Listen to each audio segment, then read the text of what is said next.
qué legendarios conflictos históricos hace referencia Órmund Hightower? ¿Qué pretende realmente al acuñar monedas con el rostro de Daeron? ¿Qué está ocurriendo en este momento en las Tierras de los Ríos, en el libro Fuego y Sangre? ¿Cuáles son las verdaderas intenciones de Alice Ríos? ¿Te has dado cuenta del tremendo arma de Chekhov que Helene ha dejado en su habitación? En este vídeo responderemos a estas y otras muchas preguntas, analizaremos las referencias más interesantes y repasaremos en profundidad el 5º episodio de la 3ª temporada de House of the Dragon. Iniciamos este análisis en Ladera, donde Órmund Hightower prepara la defensa de la ciudad para contener un posible ataque del ejército de Rhaenyra. Y allí, mientras mueve sus hilos hasta la capital del reino, mantiene una conversación con el príncipe Daeron que esconde algunas referencias interesantes del lore de Canción de Hielo y Fuego. Para empezar, ambos están jugando al Sitrang, un juego de mesa originario de la ciudad libre de Volantis en el que dos jugadores se enfrentan estratégicamente 10 piezas para derrotar al rey rival. Aunque recuerda al ajedrez, una de sus diferencias más llamativas es que incluye piezas como el elefante o el dragón, siendo esta la más poderosa de todas, la misma que utilizará Daeron para imponerse a Órmund, una derrota que su tío no va a encajar nada bien. En las novelas, el Sitrang llega a Poniente relativamente tarde, apenas unos años antes de los sucesos de Juego de Tronos, y lo hace a través de Dorne. Concretamente gracias a la Casa Martell, pues durante los acontecimientos de la saga, este juego volantino se ha convertido en una auténtica afición dentro de la corte del príncipe Doran, aunque todavía no se ha popularizado en el resto de los 7 reinos. Y precisamente Órmund está hablando de una de las figuras más importantes de la historia de la Casa Martell, la princesa Meria, a la que admira porque tanto ella como su pueblo fueron capaces de plantar cara a los dragones sin tener dragones, y 130 años después, Dorne sigue siendo un reino independiente. Aquí Lord Hightower hace un breve resumen sobre aquel enfrentamiento entre los Martell y Aegon el Conquistador. Pero ¿cómo fue realmente la conocida como Primera Guerra Dorniense? Cuentan los maestres que cuando Aegon fue coronado en Antigua como rey de los 7 reinos, solo Dorne permanecía fuera de su dominio. Su hermana Rhaenys Targaryen viajó hasta allí y encontró castillos y ciudades completamente vacíos, hasta que finalmente llegó a Lanza del Sol, donde únicamente encontró a la anciana princesa Meria Martell, a quien Argilac Durrandon, el último rey de la tormenta, había apodado el Sapo Amarillo de Dorne. Era obesa, casi calva y ciega, pero ni la edad ni la falta de vista habían mermado su determinación, pues aseguró a la princesa dragón que si bien no pensaba luchar, tampoco iba a arrodillarse. En respuesta, Rhaenys le dijo que los Targaryen regresarían con fuego y sangre, mientras Meria le recordaba el lema de su casa: nunca arrodillado, nunca roto. Cuando finalmente Aegon respondió al desafío, Rhaenys volvió a lomos de Meraxes mientras 2 ejércitos penetraban en Dorne, a través del paso del príncipe y el Sendahueso. Uno estaba comandado por el propio Aegon y el otro por la mano del rey, Orys Baratheon. Y mientras Orys terminaba siendo capturado, Aegon solo encontraba pozos envenenados, cosechas arrasadas, caminos bloqueados, señuelos y atalayas desiertas. Incluso cuando alcanzó Lanza del Sol, ni siquiera Meria seguía allí, únicamente ancianos, mujeres y niños. Convencido de haber conquistado Dorne, Aegon celebró banquetes y repartió castillos y señoríos entre sus aliados para consolidar la paz del rey. Pero en cuanto él y Rhaenys abandonaron la región, los lanceros dornienses surgieron por todas partes como flores del desierto tras la lluvia y comenzaron a recuperar una a una las fortalezas ocupadas por el enemigo. En Lanza del Sol, los hombres ocultos acabaron con la guarnición invasora y la octogenaria Meria Martell arrojó ella misma desde la Torre de la Lanza a Lord Rosby, el castellano nombrado por Aegon. Durante los años siguientes, Aegon y sus hermanas arrasaron Dorne desde el cielo, convirtiendo la región en un desierto humeante azotado por el hambre, las enfermedades y la muerte. Pero aún así, los dornienses nunca se rindieron. Sin embargo, un suceso acabaría cambiándolo todo, tanto como para que Aegon cesara cualquier intento de ataque contra Dorne durante el resto de su reinado. Como Órmund ha evitado muy convenientemente entrar en spoilers, ya que está en desarrollo una película sobre Aegon el Conquistador, pararemos aquí. Pero si queréis escuchar la historia completa de la Primera Guerra Dorniense, tenéis un vídeo completo con todos los spoilers disponible aquí mismo en el canal. Otros conflictos en los que la casa Hightower ha participado y que Daeron menciona durante esta conversación están relacionados con las casas Gardener, Greyjoy, Pyke, Osgrey y Dayne. Pero ¿a cuáles se refiere exactamente? Durante siglos, antes del ascenso de los Tyrell, los Gardener fueron los reyes del dominio. Pero mucho antes de eso, los reyes de Torrealta y los reyes del dominio libraron numerosos enfrentamientos hasta que finalmente la casa Hightower pasó a formar parte del reino de los Gardener de manera pacífica durante el reinado de Garland II. Una alianza que se selló con el matrimonio entre la hija de Garland y Laemon Hightower, conocido como el León Marino, último rey de Torrealta. Aquel fue un movimiento extraordinariamente inteligente, porque bajo la protección de Alto Jardín, los Hightower pudieron relajar sus esfuerzos y recursos militares para concentrarse en el comercio y hacerse muy ricos. Con el paso de los siglos, eso convirtió a Antigua en la ciudad más grande y poderosa de los 7 reinos antes de la llegada de los Targaryen. En cuanto a la mención de los Greyjoy, esta hace referencia a las constantes incursiones de los Hijos del Hierro sobre las costas del dominio, mientras que las guerras contra los Pyke y los Osgrey no se mencionan en las novelas en ningún conflicto en concreto, aunque es muy probable que ambas casas combatieran junto a los Gardener en distintas campañas. Personalmente creo que esta referencia está puesta ahí adrede para ir familiarizando al espectador con 2 casas que pronto cobrarán protagonismo: los Osgrey, a los que veremos en la segunda temporada del Caballero de los 7 Reinos, y los Pyke, que veremos en la tercera y quizá en la Casa del Dragón. Por último, Daeron hace una mención a la casa Dayne de Campo Estrella, que tuvieron un conflicto con la casa Hightower durante la antes mencionada Primera Guerra Dorniense. Ahí se dice que Ser Joffrey Dayne respondió a la alianza entre los Hightower y Aegon el Conquistador lanzando un ataque contra la mismísima ciudad de Antigua. Sus hombres alcanzaron las murallas de la urbe y aunque fueron rechazados, antes de retirarse a las Montañas Rojas, arrasaron aldeas y campos de cultivo de toda la región.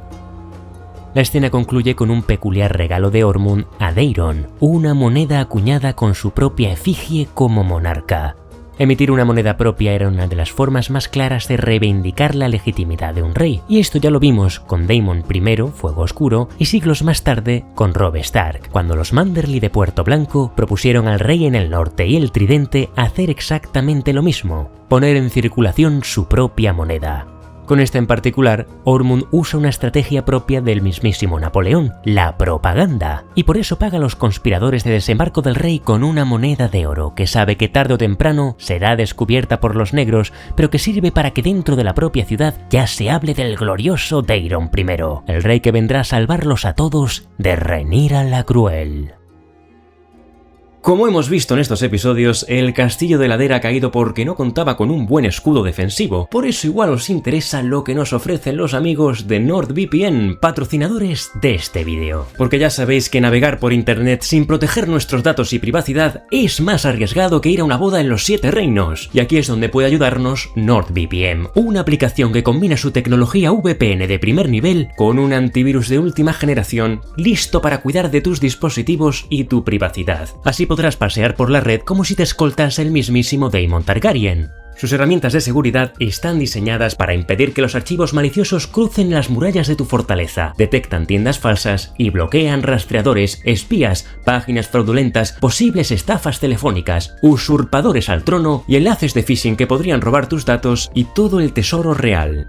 Tanto si quieres navegar desde tu propio castillo como si quieres enviar un cuervo desde una red Wi-Fi pública, con un solo clic NordVPN crea un túnel de cifrado seguro para todo tu tráfico de internet, con una encriptación más indescifrable que un pergamino en alto valirio. Y además, entre sus funciones estrellas sigue destacando su VPN, que te permite cambiar tu ubicación virtual de una forma fácil, rápida y estable, ideal si estás de viaje por otros reinos y quieres seguir accediendo a tus contenidos habituales. Utilizando el enlace de la descripción y que te dejo en pantalla, nordvpn.com/Maglor, tendrás acceso a una oferta especial con 4 meses extra gratis en tu suscripción para proteger hasta 10 dispositivos. Y si durante los 30 primeros días no estás convencido, tienes una garantía de reembolso del 100%. Y ahora que ya sí tenemos protegidos nuestros reinos digitales, continuamos con el análisis. Viajando ahora a las tierras de los ríos, encontramos al ejército ribereño junto a los lobos de invierno, avanzando hacia la ladera mientras sufren una auténtica guerra de guerrillas a manos de Ser Criston Cole. Sin embargo, el objetivo principal del Hacedor de Reyes no son los soldados enemigos, sino los puentes.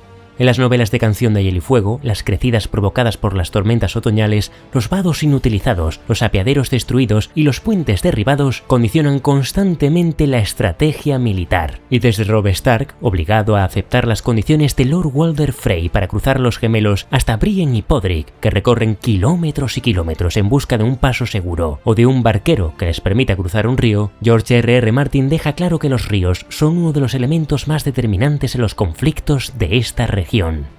Sir Criston Cole lo sabe, y aprovechando que un ejército tan numeroso no puede desplazarse con la misma rapidez que un pequeño contingente, ha destruido varios puentes para obligar a los ribereños a desviarse de su ruta.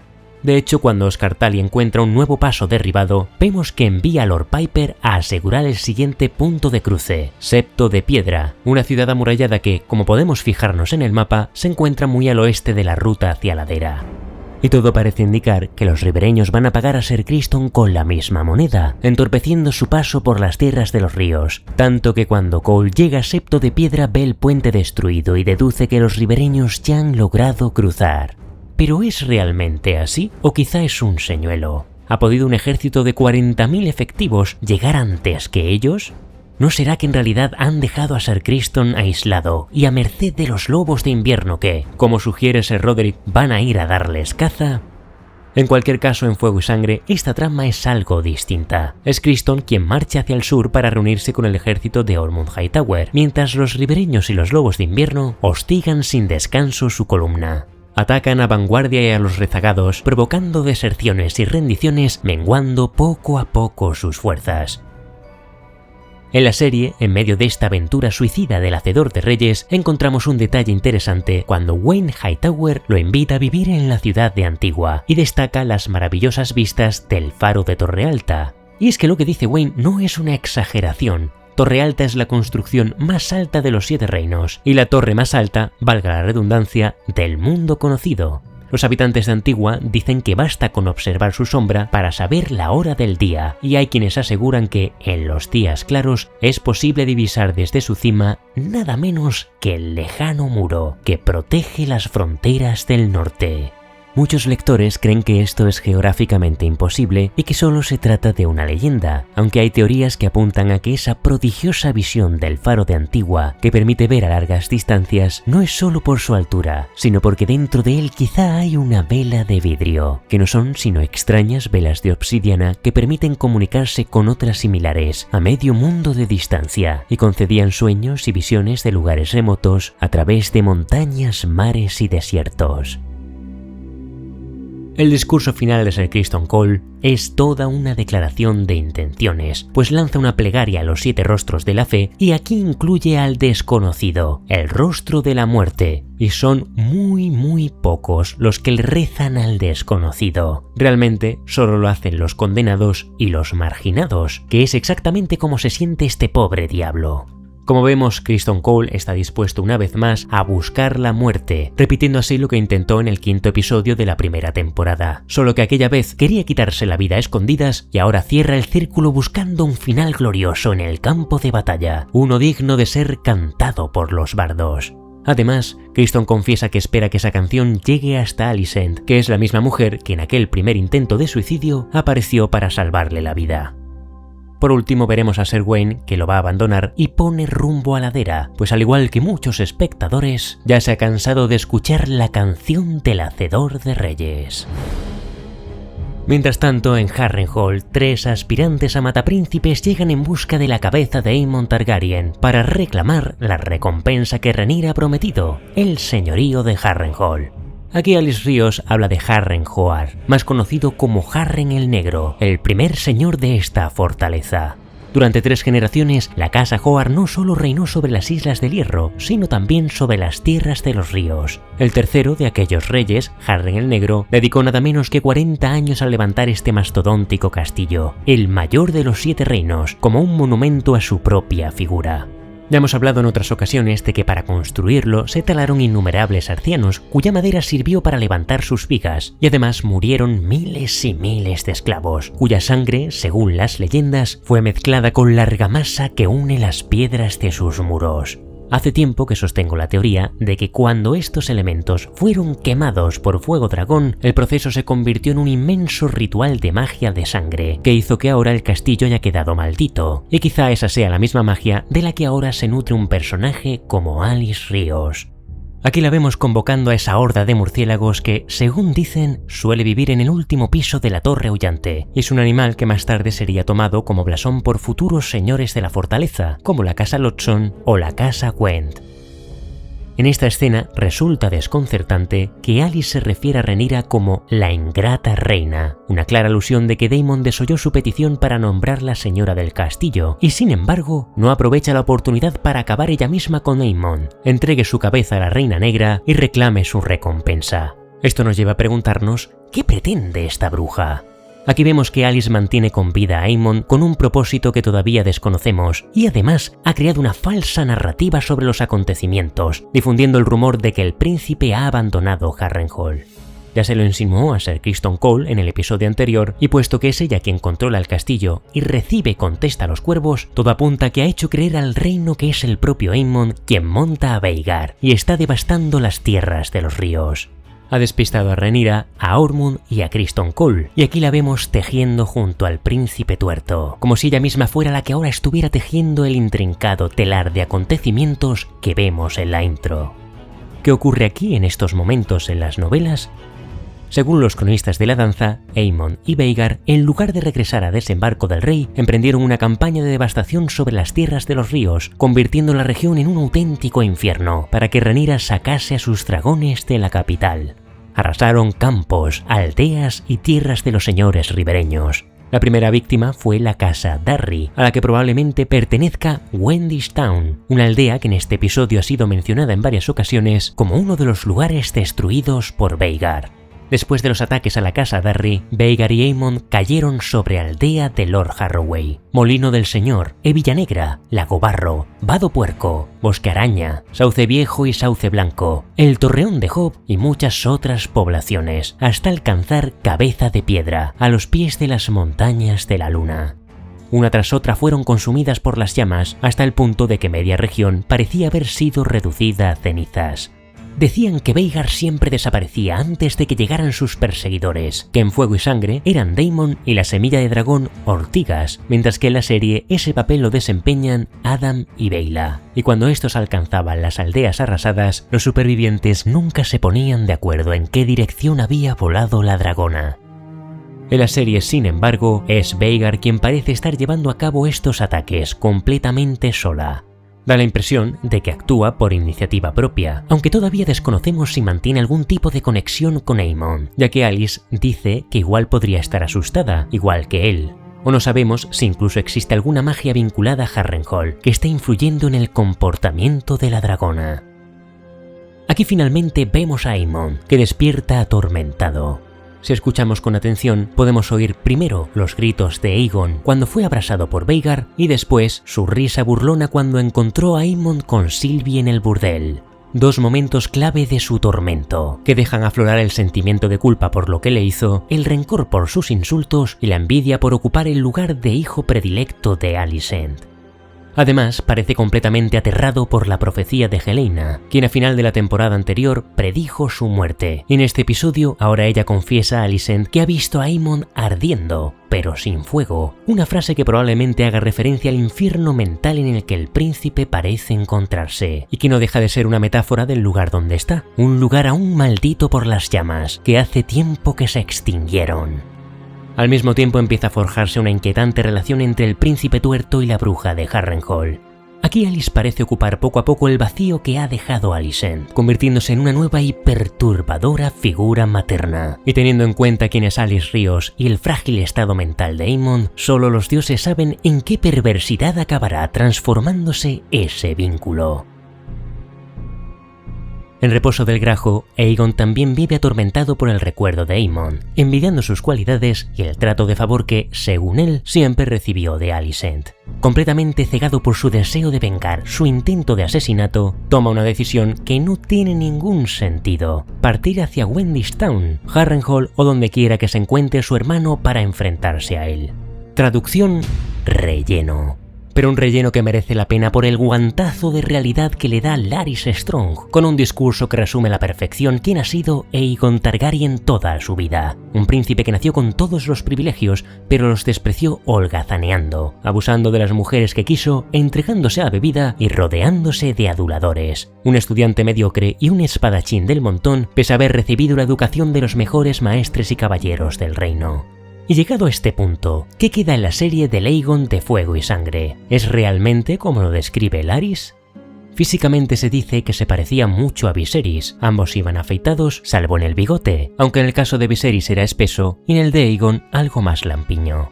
Sin embargo, mientras Viserys transmitía una expresión afable y jovial, Aegon tenía una mirada hosca, arrogante y cargada de petulancia. Era rápido en la cólera y lento en el perdón, perezoso por naturaleza y de apetito insaciable, tanto en la mesa como en la cama. Promiscuo, aficionado a los burdeles y con varios hijos bastardos. Así que sí, al menos en cuanto a personalidad, Larys y la serie parecen describir con bastante fidelidad al Aegon de los libros. Aquí finalmente el desdichado monarca aceptará el plan de Larys de embarcar rumbo a Braavos, exactamente igual que años después harían Daenerys de la Tormenta y su hermano Viserys. Vivir en Braavos cómodamente en el exilio, o al menos ese era el plan inicial, mientras esperaban el momento adecuado para regresar y recuperar el trono de hierro.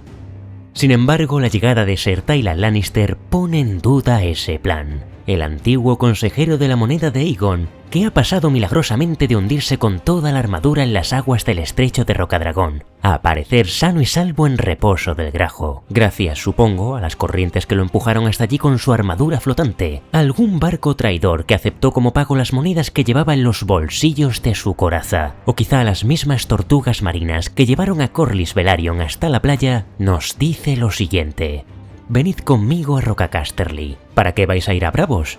Si conseguís cruzar el mar esquivando las tormentas otoñales, los dragones y la flota de piratas, ¿qué ocurrirá después? ¿Aegon se va a dedicar a comer dátiles mientras Poniente se convierte en cenizas?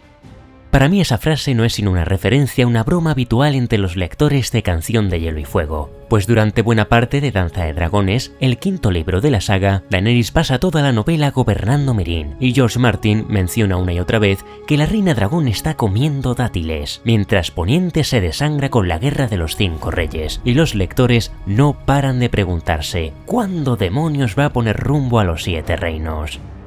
Por suerte, una vez superado el teletransporte de Tywin y los soldados que le acompañan, la escena va a remontar cuando el canalla que conocimos en el episodio anterior le revela al líder supremo de los canallas la verdadera identidad de Aegon, y entonces el rey lo asesina, regalándonos una frase que, tengo que reconocerlo, hasta a mí me hizo levantar por un momento la bandera verde: me llamarás su majestad. Y mientras Aegon lucha por sobrevivir en reposo del Grajo, en Desembarco del Rey, Alicent intenta ocultar el embarazo de Helaena, que podría traer al mundo al heredero del rey. En ello desempeña un papel fundamental el maestre Orwyle, encargado de preparar té de la luna para provocar el aborto. Y aquí podemos extraer varios detalles interesantes. El primero tiene que ver con el propio Orwyle. Aunque en Fuego y Sangre a estas alturas continúa encerrado en las celdas negras, sí existe otro momento de su historia en el que se dedica a preparar té de la luna, pero no para una reina, sino para las prostitutas de un burdel. Y relacionado precisamente con los burdeles, traemos al análisis otro dato curioso. En este momento de la historia, cuentan los cronistas que Alicent suplicó a Rhaenyra que no enviara a sus jinetes de dragón a aniquilar a sus hijos, hasta el punto de arrodillarse ante ella en la sala del trono. En ese momento, la reina encadenada, así llamaban a Alicent los historiadores, puso sobre la mesa una propuesta de paz, planteando dividir los 7 reinos. Para Rhaenyra sería Desembarco del Rey, las tierras de la corona, el norte, el valle de Arryn y las tierras bañadas por el Tridente y las islas. Para Aegon quedarían las tierras de la Tormenta, las tierras del oeste y el dominio, con Antigua como capital. Pero por supuesto, Rhaenyra rechazó la propuesta, y en respuesta, Alicent volvió a llamar bastardos a sus hijos. Según el cronista Champiñón, en ese momento la Reina Negra, aconsejada por Mysaria, ordenó enviar a Alicent y Helaena a un burdel para que aprendieran lo que era criar bastardos, siendo conocidas en este periodo como las reinas del burdel. Y si bien otros cronistas no conceden ninguna credibilidad a este relato, y el Septon Eustace asegura que todo quedó en una simple amenaza de cortar la lengua a Alicent si volvía a pronunciar la palabra bastardo, lo cierto es que la historia de las reinas del burdel terminó convirtiéndose en uno de los rumores más comentados en Desembarco del Rey durante la Danza de los Dragones. El último detalle que extraemos de esta trama del Té de la Luna es la contradicción entre la estricta doctrina de la Fe de los Siete, que Alicent ha seguido toda su vida, y el uso de este mejunje, un remedio abortivo que en la serie ella misma ya ha consumido antes y que ahora pretende administrar a Helaena. Pero, ¿qué opina realmente la Fe sobre el Té de la Luna? La respuesta la encontramos en el 10º capítulo de Cersei Lannister del libro Festín de Cuervos, durante el juicio de Margaery Tyrell, donde el maestre Pycelle revela que la joven le había solicitado té de la luna en varias ocasiones. En cuanto aquellas palabras resuenan en la sala, los miembros de la Fe estallan de indignación. Pero no porque haya mantenido relaciones con otros hombres, eso ya lo intuían, sino porque el uso del té de la luna se considera un pecado gravísimo, probablemente porque entienden el aborto de una manera muy similar a las doctrinas de varias religiones del mundo real. Aquí resulta paradójico que Alicent se refiera a este remedio como una bendición que le ha salvado de la ruina.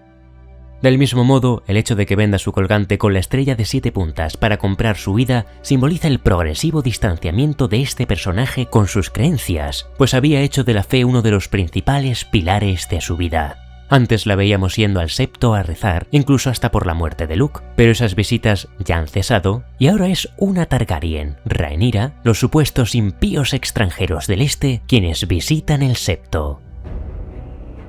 Con Mysaria vigilándolas de cerca, a Alicent no le va a quedar más remedio que huir, y para hablar precisamente de ese plan de huida con Helaena, espera reunirse con su hija en el Bosque de Dioses, el único lugar de la Fortaleza Roja que Sansa Stark llegó a considerar relativamente seguro, si es que alguno podía serlo, frente a la red de espías que infectaba el castillo. El plan consiste en disfrazarse de sirvientas para mezclarse con el servicio de la Fortaleza Roja y alcanzar uno de los pasadizos secretos, un recurso narrativo que George Martin ha utilizado en más de una ocasión, como por ejemplo en los tiempos del Rey Loco, cuando una joven Cersei Lannister hizo exactamente lo mismo, disfrazarse de criada para esquivar a los guardias de su padre, salir del castillo en secreto y visitar a Jaime durante una de sus visitas a la capital. Sin embargo, todo el plan de huida se va a venir a pique nada más salir por la puerta, donde las espera Mysaria. Alicent y Helaena van a intentar escapar entonces por un nuevo y desconocido hasta ahora pasadizo oculto de la Fortaleza Roja, solo para descubrir al final que este ha sido sellado. La antorcha cae al suelo y en la penumbra escuchamos los ecos de las ratas, símbolo de la corrupción, la culpa y la decadencia de esta corte, que ahora las acorrala en la oscuridad. Como bien sabemos, la Fortaleza Roja es un auténtico laberinto de pasadizos secretos y probablemente nadie los conozca todos, salvo el propio Maegor el Cruel, que mandó ejecutar a todos los albañiles que participaron en su construcción para que el secreto muriera con ellos. Algunos de esos corredores terminaron sellados, como el que vemos en la serie, mientras otros están plagados de trampas y muchos permanecen olvidados hasta día de hoy. Según los cronistas, aquel por el que escaparon Aegon y sus hijos era un pasaje que solo conocía Larys Strong. Pero, ¿las estancias donde dormían reyes y príncipes tenían pasadizos ocultos? En realidad, la familia real dormía en un edificio aparte, el Torreón de Maegor, y el propio Maegor el Cruel lo diseñó con una única vía de escape, y esta no conectaba con ningún otro pasadizo de la Fortaleza Roja, porque decía que no quería que ningún intruso pudiera colarse en sus aposentos. El resto de edificios, como la Torre de la Mano, la Sala del Trono, las cámaras del Consejo Privado y el sinfín de pequeñas edificaciones, estaban plagados de pasadizos. Si queréis conocer a fondo cómo es realmente la Fortaleza Roja en los libros, tenéis un vídeo completo aquí en el canal, acompañado de un mapa que elaboré siguiendo al detalle las descripciones de George R.R. Martin. Para cerrar la trama de Helaena y Alicent, nos fijamos que toda esta huida nos desvía la atención de un peligro aún mayor que el pasadizo en que han quedado atrapadas. En el Bosque de Dioses vuelve a aparecer la oruga que, supuestamente, terminará convirtiéndose en una mariposa de Naz, un insecto letal para cualquier persona que no pertenezca a este pueblo. Helaena explica por qué considera peligrosa esta oruga. Se alimenta de belladona, una planta extremadamente venenosa que también aparece mencionada en Canción de Hielo y Fuego. De hecho, durante el juicio por la muerte de Joffrey, el maestre Pycelle acusa a Tyrion Lannister de haberle robado un frasco de belladona de sus almacenes. Pero lo verdaderamente inquietante llega en la escena del final, cuando en un plano casi imperceptible descubrimos que Helaena ha capturado la oruga y la ha guardado en la jaula de insectos que conserva en sus aposentos. La pregunta ya no es por qué los guionistas han puesto a este bichito potencialmente mortal encerrado en la habitación de Helaena, sino quién será la víctima antes de que acabe la temporada. El último tramo del análisis lo reservamos para la reina Rhaenyra, a quien los problemas de gobierno no dejan de acumulársele. Uno de ellos tiene nombre propio, Lady Sabitha Frey, señora de los gemelos, quien reclama el señorío de Harrenhal porque, según la serie, el príncipe Jace le prometió la temporada pasada que a cambio de permitir el paso del ejército del norte, le concederían este gran castillo. ¿Qué sabemos realmente de esta mujer y dónde está su marido? En Fuego y Sangre ese encuentro entre Jace y los Frey nunca llega a producirse. Simplemente cuando los lobos de invierno alcanzan los gemelos, Lord Forrest Frey les abre las puertas y se une a su hueste.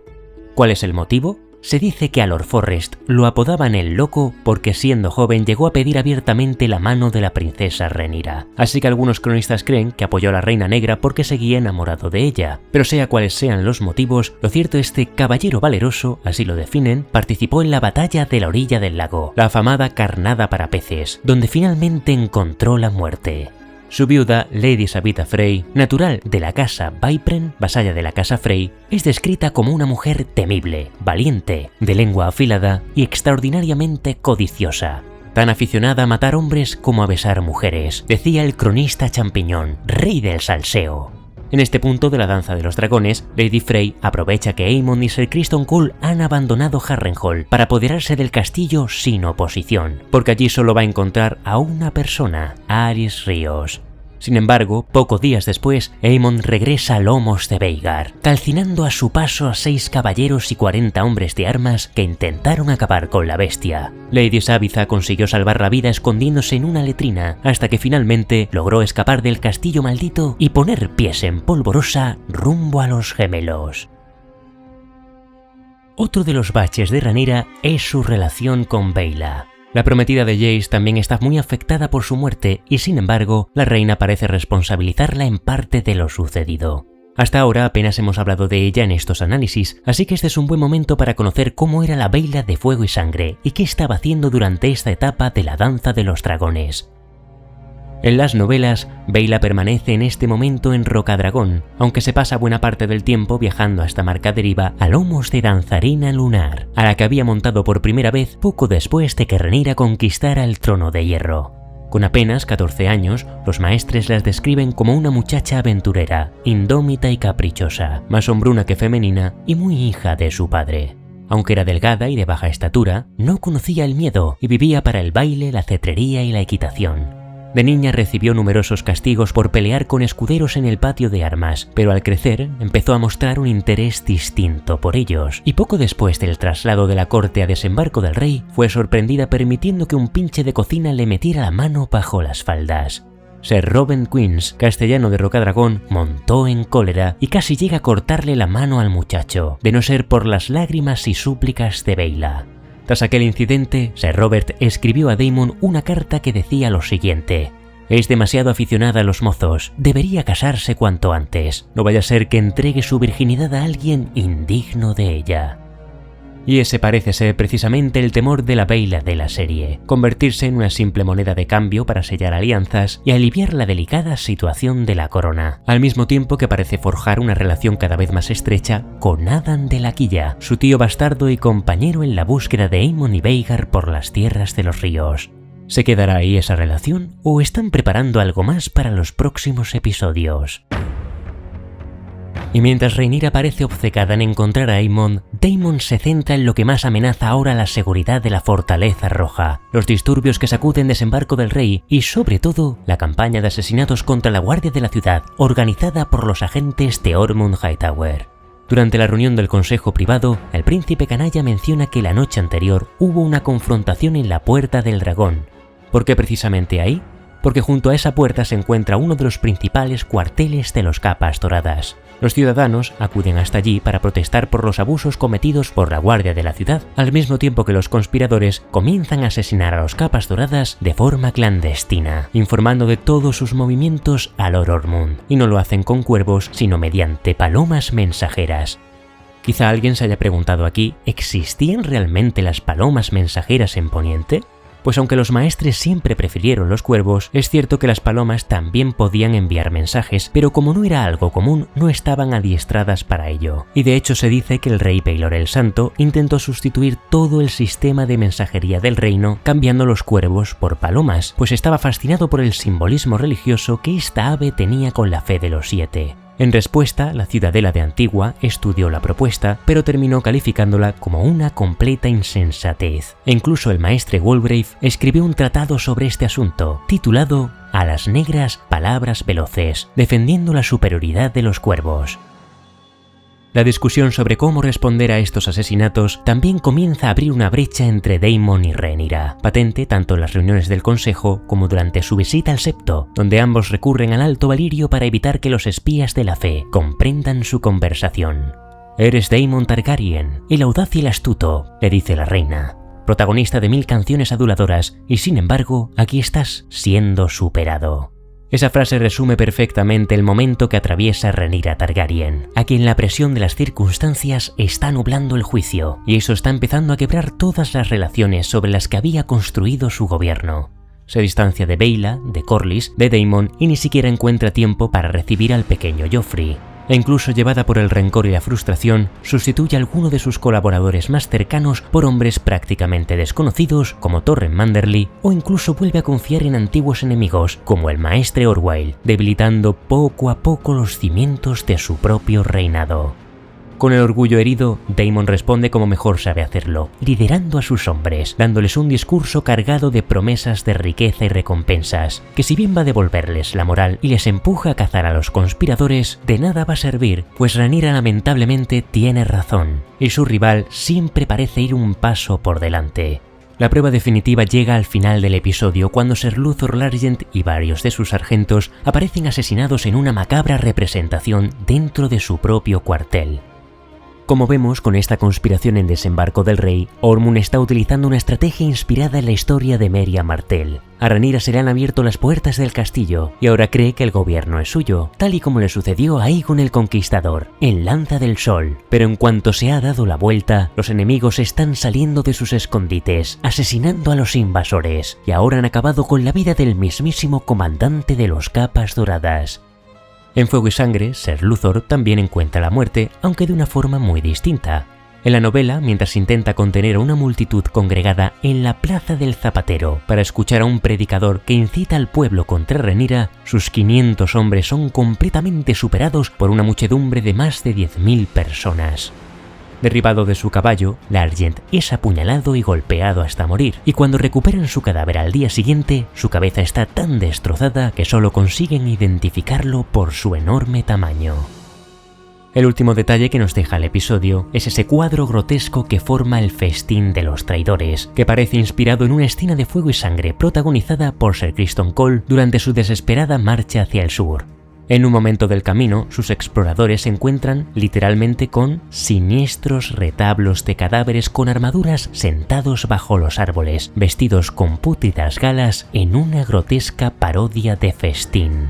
Cadáveres que los ribereños habían puesto en una imagen similar a la que los guionistas han recreado aquí con los Capas Doradas.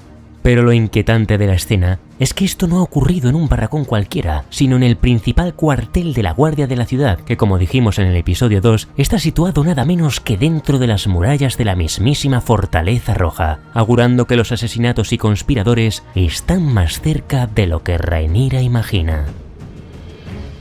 Y con esto cerramos el análisis de esta semana. Recordad como siempre que tenéis disponible en el canal un buen puñado de crónicas de Poniente para conocer mejor a los personajes, organizaciones y la geografía del mundo de Hielo y Fuego, así como un vídeo completo sobre la Danza de los Dragones para seguir el desarrollo de los acontecimientos más allá de la adaptación. Si os ha gustado el vídeo, no olvidéis darle a me gusta y suscribíos para no perderos ninguno de los análisis y todo el contenido del universo de Juego de Tronos.